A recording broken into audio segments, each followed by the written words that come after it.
Welcome to NCBA's Cattlemen's Call podcast with host Lane Nordland.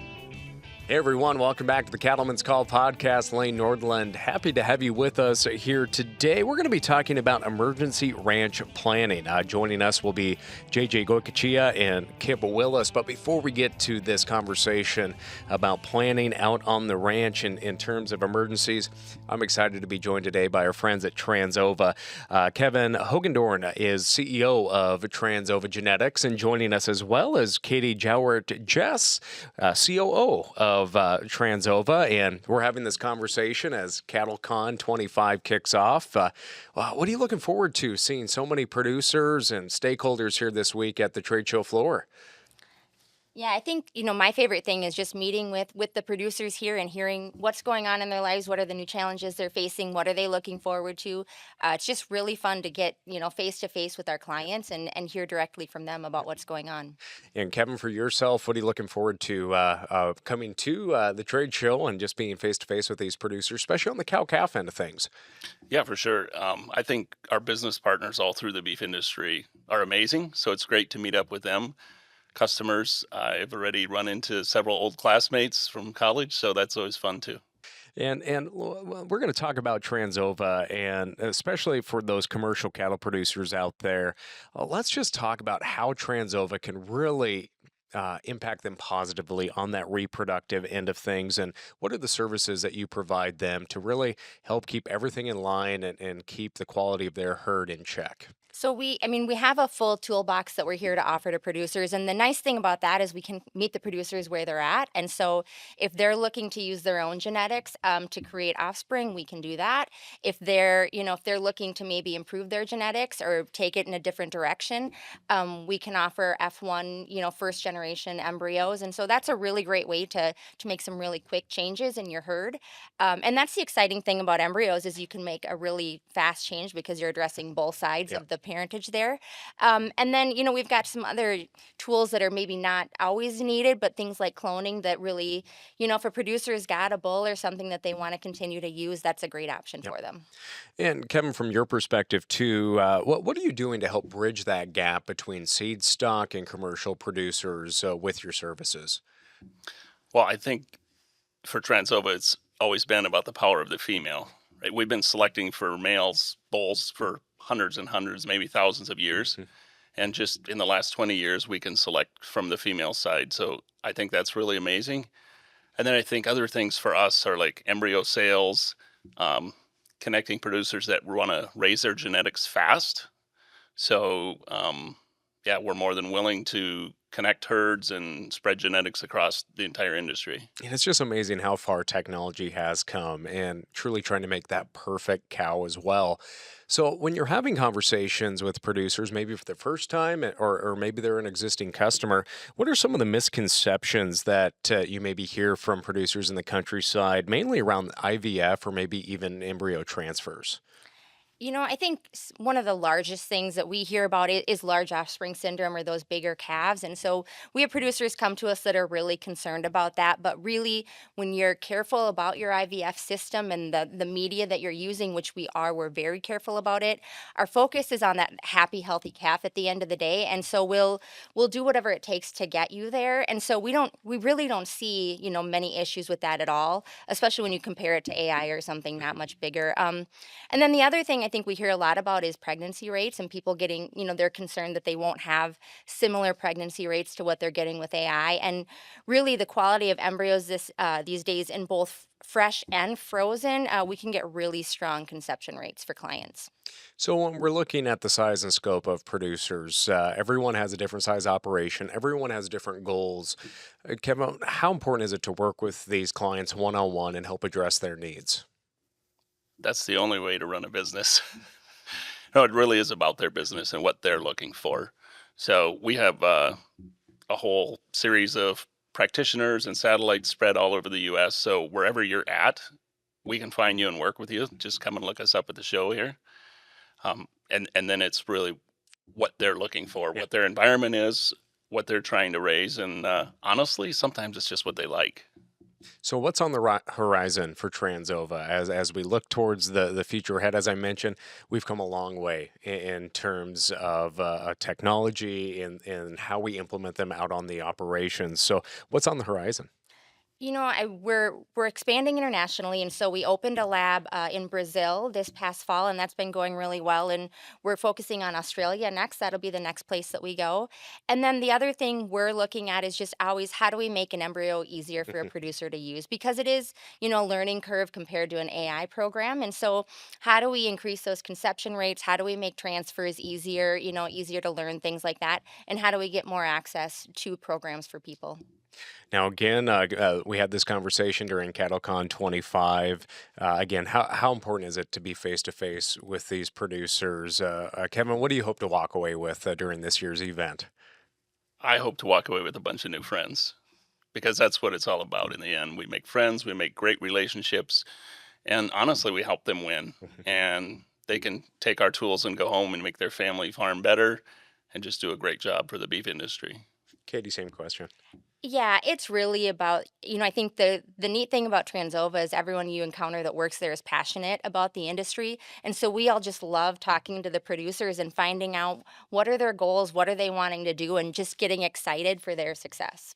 And how about for our friends that are watching or listening to this conversation? How can they find some of your teammates out there to get more information or start working with some embryos as well? Yeah, so we've got a booth out there on the exhibition floor, and there's a lot of us walking around wearing our Transova gear. And always, yeah, you can check out our website, transova.com, and that'll give you access to all of our locations so you can find the one closest to you. Anything that I missed out that you just want Cattleman's Call listeners and viewers to know? I think the thing to know is there's a lot of competition out there in the embryo world, and the thing that makes Transova special is really the passion that lives with each teammate that we have and our ability to cater our programs to whatever your needs are. And so we're not a one-size-fits-all shop. It might be that stimulation is right for you. It might be that it's not right for you. We don't push one way or the other. We work with our clients to learn more about their donors and the sires they want to use to really figure out a custom program for them. Well, again, I want to thank you both for joining us here today and sharing a quick glimpse into Transova. Thank you. Thank you. Well, again, friends, thank you to Transova. We're going to hear a quick message from them right now. Then we'll be back with JJ and Kip right after this.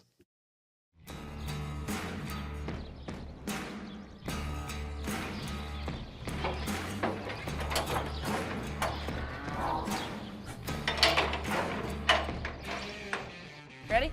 Oh, yeah.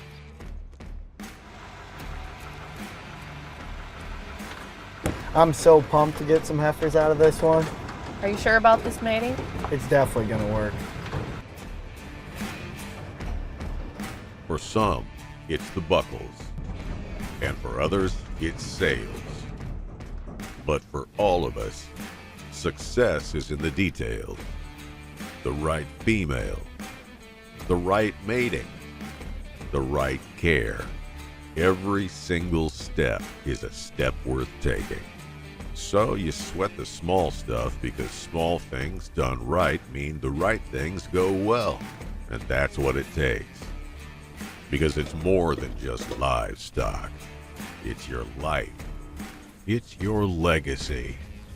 Your legacy, powered by Transova. To see how Transova can multiply success for your operation, no matter the species, visit transova.com. Again, a big thank you to our friends at Transova for bringing you today's conversation on emergency ranch planning. And as promised here today, we are going to be joined by Kip Wills, hailing from Utah with Ag Reserves, and JJ Goicoechea from the great state of Nevada, serving as the director of the Nevada Department of Agriculture, also a veterinarian. I should have put DVM at the end of your intro there, JJ, but I'm intrigued by today's topic, emergency planning on our ranches. I think so much of the time we get too bogged down in the day-to-day, getting chores done, getting cows moved, making sure everything is tip-top shape. And this might be a subject that maybe goes to the back of a person's mind. And really, it should be one of the first things that you take care of and can have in place. So I'm really excited to have you guys here today and really plan for these unforeseen risks that could pop up because we're in the livestock business. Anything can turn into an unforeseen risk in the blink of an eye. But Kip, first off, thanks for joining us. Can you share a little bit about yourself and your role with Ag Reserves? Yes, so I'm the senior safety manager in our ranches division. Most people in the industry refer to that as Deseret Ranches.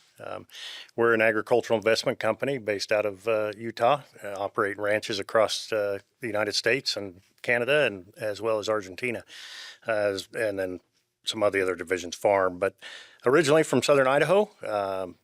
Grew up in Glens Ferry, Idaho, and spent a career in law enforcement as a state police officer, and then later with the federal government, and kind of finished there. And was looking too young to just sit at home, and so I had a friend with Ag Reserve said, "Hey, we thought about this.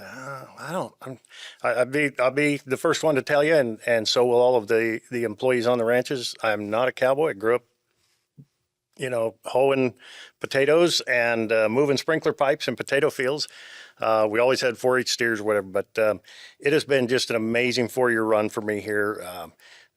What I found out is just like in law enforcement, where I had a lot of go-getters and type A personalities, that's exactly what I have here with the couple of hundred cowboys that we have working. I don't have to ever worry about them not wanting to come back to work if they get injured. I have, in fact, lean on them to do the other. Your restriction says this, please don't get us in trouble. So I've enjoyed it. It's been really, really fun for me, and the day is always different. Yesterday afternoon, we were branding calves here at the Navasota Ranch outside of Waco, Texas, and I got to go and spend some time with those guys. And last week we were milking cows in Utah at a dairy, so it's a good job. Well, I'm looking forward to hearing more about that role. And of course, the focus being just planning for the unknown and making sure employees are taken care of, that our entities can stay intact. Now, JJ, you've joined us several times on the podcast, most recently talking about issues like animal disease and whatnot. But your role there at the Department of Agriculture in Nevada, your work as a veterinarian and a rancher. But if our friends are joining us for the first time, he is quite a Renaissance man. Just share us a quick cliff notes of your career and your role there in Nevada. Sure. Well, thanks for having me, first of all. Again, I guess I didn't mess up too bad the times before. So I'm a 4th-generation cow-calf producer out of Nevada. That's where we started.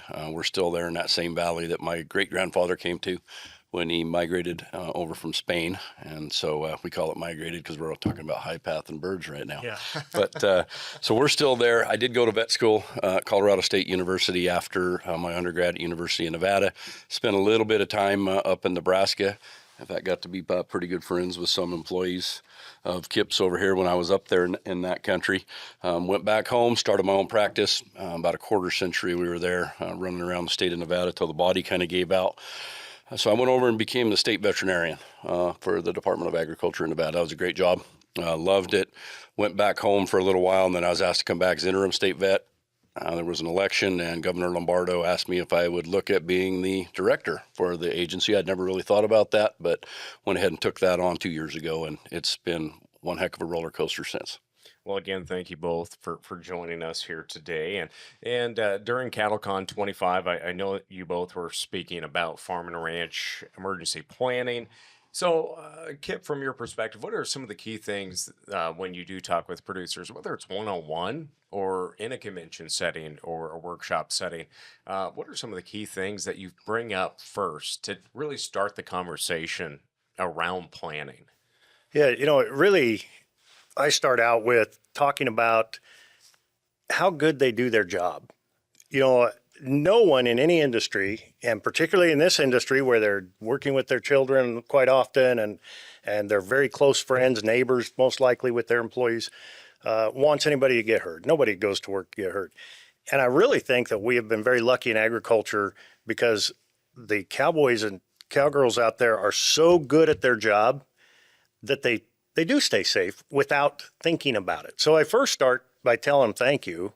And then talk about, remember, it can happen to you. Believe it can happen to you, because we all get in that mindset of, oh, I heard about this thing and it was in Kansas, and boy, that wouldn't happen here. Right. And it can definitely happen to every one of us in a heartbeat. And some of the most, in my short time here, we've dealt with incidents involving interns, and we've dealt with incidents involving 30-year cowboys. Experienced 50-year-old cowboys that grew up and have been with the company 30 years. And I've seen it in all the companies that I have friends in. So, yeah, definitely they got to believe it can happen to them. And so, JJ, from your perspective, especially on the state level, what are the conversations or information you're sharing? Sure. For us, and especially in Nevada, we're focused a lot more on that natural disaster, I guess, emergency planning. I don't think it's a surprise to anyone. Nevada has a lot of fires. And so that's one thing we really try to get our guys thinking about early. You can get down in the chores and just getting stuff fed and getting things done, and you're not thinking about where your equipment is. If you need equipment, is it a dozer? Is it a bike? Is it something you need to get around and open gates? Do people know where those gates are at? That type of thing. And then obviously now disease is becoming more and more of a threat, and that will be an emergency. There are certain diseases, and we need these guys thinking about it. It's emergency biosecurity planning. Where are you going to go? Do you have enough stuff for your cows when you do? And are you sure you can get there? And do you need a permit from us to do it? So these are the conversations we want them thinking about today. So Kip, and leading off of that too, how do you classify different emergencies or circumstances that arise? Is there a playbook that you look at and follow the steps in addressing, whether that's someone getting injured or something happening, maybe an outbreak of something like bird flu? What is the protocol? So for me, I try to break it down in what can happen to the people, what can happen to the land and animals, and then what can we not planning for that we better be thinking, what's the next thing on the horizon, right? And then I deal with those. And people, most likely, is going to be an injury or, heaven forbid, a fatality. But that was really why I enjoyed meeting JJ and getting to do this with him together. Is the animal side. A lot of people, we do BQA and we talk about animal welfare, but the flip side is that is a human's interaction with the animals, and those can result in some really traumatic injuries to people. And so there's a big cross there in how we handle our livestock and safety. The quicker you are, the more you yell, the louder you are, the more unsettled those cattle are, the higher risk to the people too. Mm-hmm. And then bringing his experience as the state vet and the head of ag, he's going to be able to talk to you here in a minute probably about some of the diseases he made reference to. Just like we got hit with COVID out of the blue, there's a plethora of things that will shut down producers in a heartbeat, and he's the expert with those things. So, yeah, and JJ, and from that state perspective, and maybe even the federal approach, in Nevada, and obviously we'll focus on Nevada, but how many people are involved in something in deployment, whether it's a disease for horses, cattle? How does that work? And again, I know you're kind of busy today. I know you got a bigger interview to go do because of things we're talking about right here, which we don't need to dive into, but just all of the time that goes into this, but again, all the preparation that the state has in place too to help this work a little bit smoother. A crisis is a crisis, but still, it's better to have that protocol in place. Oh, absolutely. And like I said, crisis is a crisis. It's going to start small. It's going to start with one or two, most likely in the Department of Agriculture that know something's going on. You're that first contact with a producer. This is a scenario. This is what we need you to do. Do you need some assistance with that? Right behind that, in Nevada, we rolled Division of Emergency Management in, no matter what it is. Whether it's a disease, such as we're talking about today, or in the case of fires, floods, we're embedded with those guys. If it's big enough, they'll activate that center. They'll go ahead and put an officer on. They'll activate desks. So for other state agencies to come in and sit with us in that room, so we're all working on each other. State police will be involved with that, Health and Human Services. And then all the way down to your local level. So if it's a big enough event, like a flood we had a couple of years ago, there were literally hundreds of people involved in responses to those guys. And it can get very confusing for that rancher. Who am I supposed to talk to? Who do I go to? Who's my point? And I think that's something that we really try to drive home. I'm your point of contact. You come through me. I'll put that information where it needs to be, and I'll bring information back to you. That's something we tend to miss. And with that too, though, what are your suggestions, both of you, when we're maybe splitting it up? What are some of the key things that a ranch, let's just say a family ranch, mom, dad, a few kids, and then maybe think about the feedlot too, a smaller feedlot, maybe even the stockyards. What are some of the key things they need to be thinking about or preparing for? Because again, we don't know what the emergency could be. Maybe it's animal health, maybe it's a loss in the family, maybe it's wildfire. What are some basic tips that you share with them so it can be adaptable to any situation? And then maybe there's other resources that they can look to. But if they know, like we're always taught, if there's a fire in the house, you go meet down by the big tree or you go to grandma's. What is that? We meet at the big tree, overview. Yeah. So that's what in the professional safety field, they call emergency action plan. And large companies, myself, I work for a company. We have several safety professionals in the company, and we're blessed to do that. But you take your example of the small producer, they don't have those resources. So what can they do? You can quickly get overwhelmed, and we'll get to some of the resources they can go look at, but you can quickly get overwhelmed. What I always tell people, though, is just go to the basics. Who are you going to call? Have a list, just one page. You don't need a corporate manual on emergency action planning. For the vast majority of our producers, they just need a page of people that can help them. Their attorney, is there a utilities in the area? Is there buried natural gas line? Who's their power? Is it Rocky Mountain Power or whatever? Have those contacts. Your sheriff, the state, whoever vet they're using, and the state veterinarian, the brand inspector. Have those contacts, because then those people, if it gets big enough, can always help grow it out. But have just one page. Don't get overwhelmed with everything they see, because it's very, very easy when you get into emergency management and to just become very overwhelmed. And JJ, maybe from the state perspective, but also the veterinarian perspective, how can veterinarians maybe even work with producers on maybe looking at some of those resources? And again, that's more on the animal health side rather than wildfire or maybe a snowstorm. But how important is it to utilize those local resources, veterinarians, extension agents, state officials? Yeah, those are key, veterinarians, extension agents, et cetera, but not just for disease, but like you said, for fire and everything else. Those veterinarians they have some expertise in crisis management, if you will. And so let's lean on them. If I got to move and my cows are going to be here X number of days without us, what do they need? That veterinarian is going to make sure, all right, is that water supply safe? Kip mentioned who's our electric provider. If that power goes down, do you have pumps?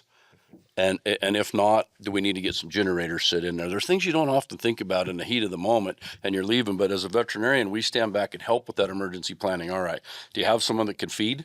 If we have cattle in a corral, do you make sure those pumps are running if you're pumping your water and it's not live water? Those are very critical. No, and bringing up a checklist though too, Kip, in your work, is there a checklist that somebody could just print off too or identify, like you say, making sure your motors are running on your pump trucks if there's going to be a fire, making sure that you have feed or whatever it might be, is that somebody could, if they're going to take a 3-ring binder and kind of make their own plan, what are some online resources or extension state that you're familiar with? And again, we could share some of those in the description of the podcast, but some that you really appreciate. Yeah. For me, like I said, you can get overwhelmed. Every state has a land grant university, and they are doing things in planning and safety and ag and 4-H and everything.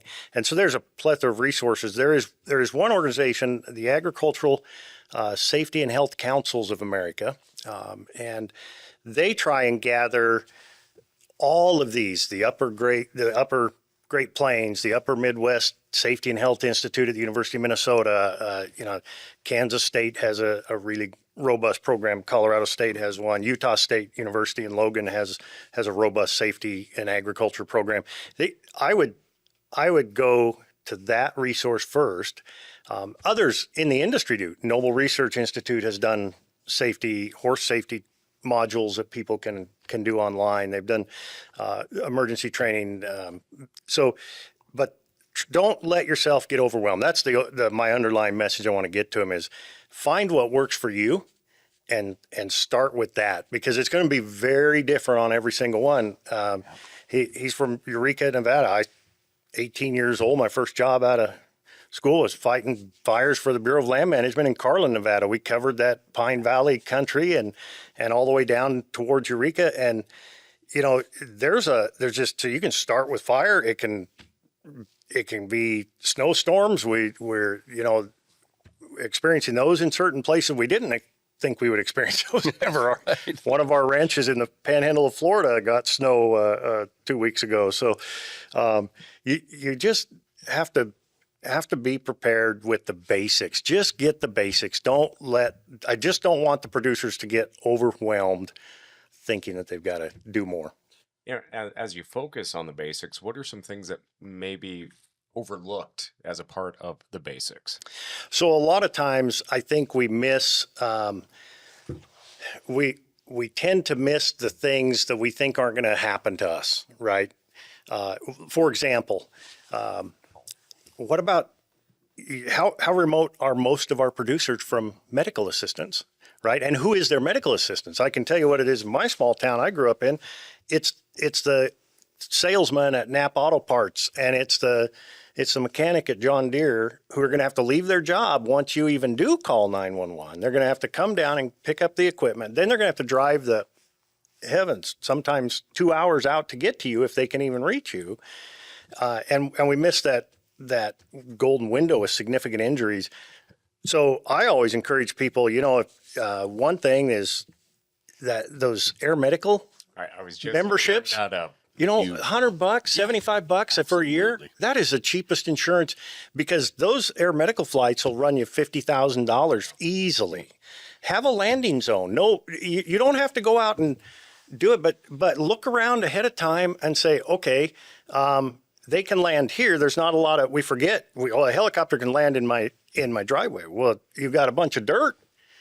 He's not going to want to put it down there. The pilot's not going to. Well, they can land in the pasture. Well, it's got a whole bunch of sagebrush stobs sticking up that are 4 feet tall. Well, the belly of that chopper is 3 feet tall. You're going to puncture it. So just think through that ahead of time and plan that, and then go out there with your phone, shoot a GPS, and just write it down. So when you do call, they know where they're coming. Yeah, I want to bring up the helicopter aspect. We have very good family friends, and I'm not sure if they had the policy or maybe it had lapsed, and the older gentleman got in a bad horse wreck out in the breaks of Montana, and they called 911, just said send a helicopter. He needs to get out of here, and they had to send out in their hours in town and send out an emergency vehicle to assess if they could get to him or not before they could even send it out there. Yeah. And you don't, again, right, that planning aspect. And I mean, he was out there in agony for a long time, and they finally brought a helicopter out there and got him to town. But just those little things that you overlook. Yeah. But when you need it, it's nice to have that ready to go. Absolutely it is. And like, you were talking about an LZ and have that established if you do want that to come in. The one thing I try to tell everybody is have a map of your operation, not because you need it. And I mean, it can be rough, but if Kip has a heart attack and he can't talk to me and I'm there to help and figure things out, if I know there's that map and I can look and where gates are and livestock are, that's a big part of it. And where can we put that down? How close to that road are we? That kind of thing. Nobody thinks about that. Or when your father-in-law has a heart attack or after haying and you don't know how to pump water up there because he's always the one turning on. Always did it. Hot wire and everything. Yeah. I don't know why I'm bringing that up, but I just did. That's weird. But again, I think this is just so important to really look at. But hey, we're going to continue this chat, but we're going to take a quick pause and thank our friends at Transova, and we'll be back with Kip and JJ right after this.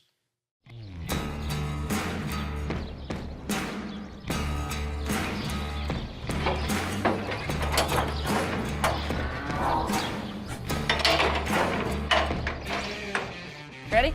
Oh, yeah.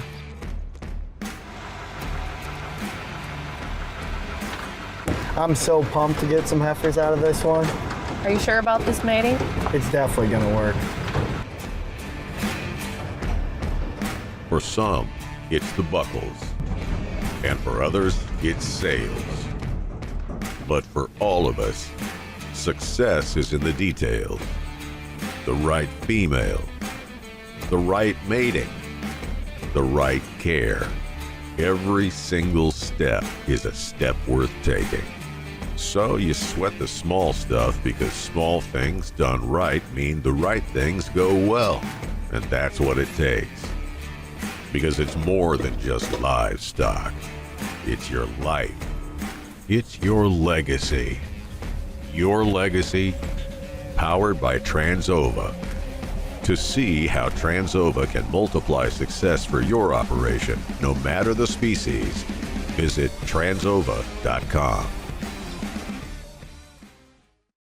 As we come back to our conversation here today, again, a big thank you to Transova for bringing you our conversation on emergency ranch planning for producers out in the countryside. Now, JJ, I mean, we couldn't time this any better. I'm sorry you're dealing with this right now, but we couldn't have timed this any better. Just the protocols. I keep using the term protocol, but you have a process when things do occur. And in Nevada right now, avian influenza is a issue that is apparent, and a new strain I know has been identified and is appearing there in Nevada. What is it like as a director to work with other entities, but know that you have to manage these crises, and you're not close to home right now. No. And I know you're stressed out, but again, there's these processes in place, but there's communication, there's internal communication, public relations, because that's one thing maybe from your perspective that we have to bring in this too. It's not just the ranchers Right. being impacted here too. There's consumers that may be in a little bit of a limbo based on a lack of information, wrong information, or too much information, depending on where the sources are coming from. What is that like? Sure. So, at Department of Ag, we're very lucky. We have a stellar communications team, and the young lady that leads that for us is extremely talented. And we know that in a vacuum, someone is going to fill that space with incorrect information. So we try to get that information out soon and accurate. In the case of what we're dealing with now, I'll just give you an example. We were being very cautious on what our wording was, what that terminology was, because we did not have confirmation from our fins at the federal level. And so we don't want to get out and put the wrong information out. We were very cautious originally. Unfortunately, they have now put some press out that says, well, we confirmed this on the 31st. It made the Department of Ag look like we were hiding something because they forgot to tell us on the 31st in writing that we went ahead and confirmed it. But we went out and we're meeting with those producers. So the first thing we did, we drove out everybody that may be impacted. Let's have a sit down. I want a face-to-face with you. We did that back at the ranch, so to speak, at the Department of Ag. They're typing up press releases. They're pushing those out. We have flyers. We have talking points for everybody. And then there's one central point, and that is her. Everything runs through that young lady, so we're sure that message is right. And then nobody's confused. The consumer is getting the same message today that they got last week, and the dairy guy is hearing the same thing today that he heard last week as well. Because you start mixing that up, then you've lost it, and then you've lost their trust. And we can't have that. Well, and you look back to the cases back in 2003 and how one cow really changed things for a lot of people. And I think there's been a lot of learning from that, though, too. Oh, absolutely. And how you implement things and how, say, NCBA implements public relations, too. And because, again, we know our product's safe, and we need to make sure that our product is safe all the time and that consumers know it's safe, too. And that's a good point. And we're lucky enough to have a really large industry, but we're small. And we know people, and we know key people to talk to. If something's going on, I'm not afraid to reach out to you, Lane, and say, hey, I'm going to give you a heads up. This is going to be coming out in the national media. As an industry, let's be prepared so we have talking points for our ranchers and our farmers so they're comfortable when that happens. Kip, what are some other unforeseen challenges that might pop up? I know we talked about the basics, this is, having that basic checklist, but what are some unforeseen challenges with employees and maybe natural disaster that you help plan with all the various property managers, livestock managers? And again, it can be very complex, I know, but again, unforeseen is such an open-ended question, I know, but what is the process like there with Ag Reserves? Yeah, so you just really it's timely communication of when something happens, because the thing we haven't addressed here yet is if someone gets hurt, there's regulatory things depending on how badly they've been injured, that we have to report to state or federal OSHA offices if somebody's hospitalized or has an amputation, and they define an amputation as the tip of a finger caught in a dowel. And so the clock starts, and once that clock starts, now I want to be fair to our federal regulators. I have not seen an imposed fine if we've missed one, as long as they're honest and upfront about it and they don't think someone's trying to hide something. They've been very good in the ag industry, in my experience, with working with them, to also try and understand, because most of them don't have that kind of background. But make sure you call. If the small producer has a significant injury and someone's hospitalized, call their lawyer. Okay, that's the call I would make. The lawyer's going to be able to tell them, oh yeah, you probably need to make some notifications here. And so that's one thing, is make sure that we're prepared. The other is that when we say unforeseen, and understand, when these emergencies happen to 95% or about 99% of our producers, these are going to be their family members and friends. Okay, this is not a factory where you don't know who it is that's injured, and so you're going to have that stress on the individuals, added stress that might not exist there if they were putting a car together, right, in a plant in Detroit. And so just realize that and try and keep very basic things. Just try and do the basics and let someone else hand it off. We tell them that all the time. There are professionals all around you who want to help, whether that's, we've had several good meetings with our counterparts recently in the last year at the Utah Department of Agriculture. The director there trying to plan secure dairy supply, secure beef supply if this were to cause issues, and get people out ahead of it. Reach out ahead of time, and invite your sheriff out to take a look at your property. Your local sheriff is one of the best resources you actually can use. Every county in the United States has an emergency manager. Most people don't understand who that is, and in many rural counties, it is the sheriff, or he or she's dual-hatted. Get to know your local law enforcement people. They probably know their state brand inspector, but get to know, if they don't, get to know them, invite them out, get to know them ahead of time. Ahead of time planning, when I know somebody and I pull up and that trust is built, I don't have to spend time building that trust. We can jump in together and start trying to solve the problem, whatever the problem may be. Now, I'm interested here too, because we all help neighbors, whether it's moving cows at harvest time, branding, whatever it might be. A lot of the time, what if something does it? What are your suggestions on protecting yourself as a business and a family business if something happens to one of the neighbors, whether it is getting caught in a dally, getting a bad rope burn, gets infected, you end up paralyzed, you end up hurt, maybe there's a death. Again, we're neighbors, we help each other, but that doesn't mean the insurance company might not go after you, or a spurred family member. What are your tips there about, again, we can be neighborly, we can help each other, but maybe we need to have some risk management there as well. Yeah, exactly. And as a larger ag company that I'm involved with, we try and mitigate those risks by hiring our neighbors. And then if they're on the payroll, they're covered under our. Okay, so if we put them on the books as a day worker while we're branding and they come over, they're protected and we're protected. That's one way you could do it.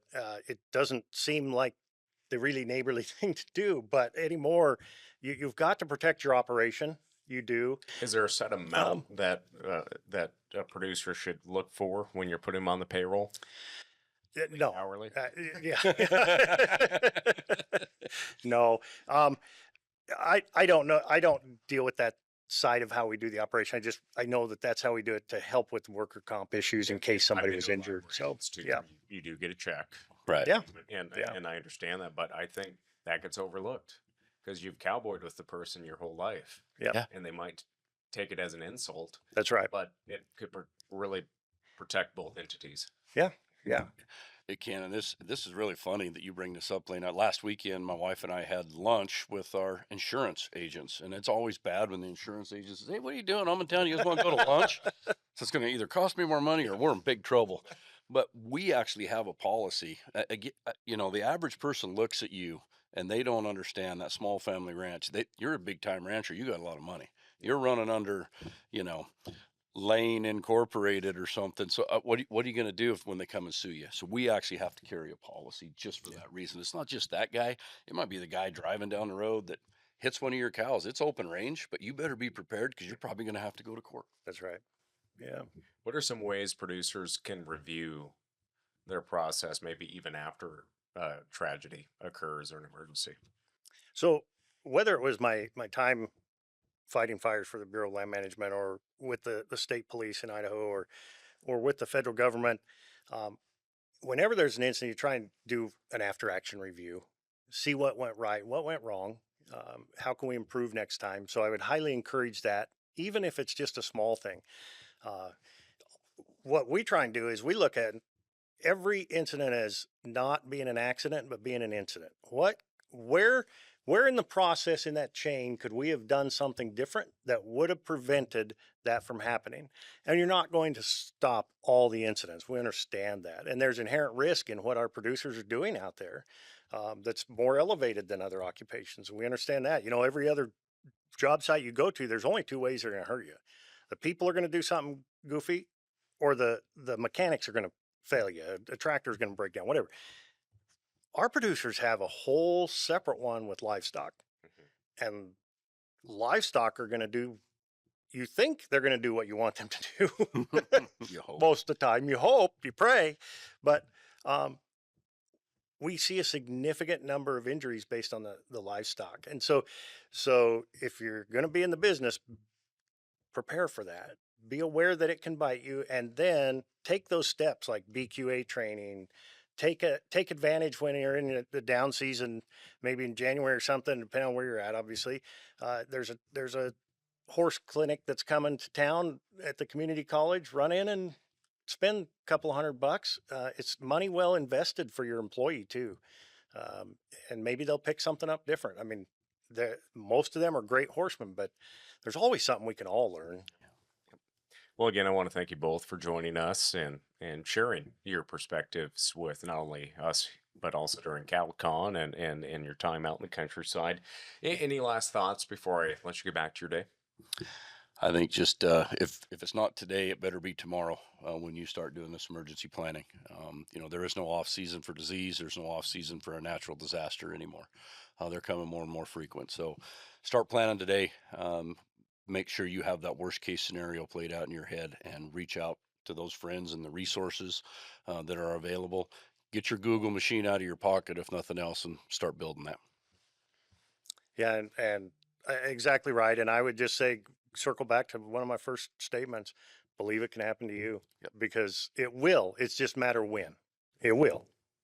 Well, again, thank you so much to Kip and JJ for joining us here today.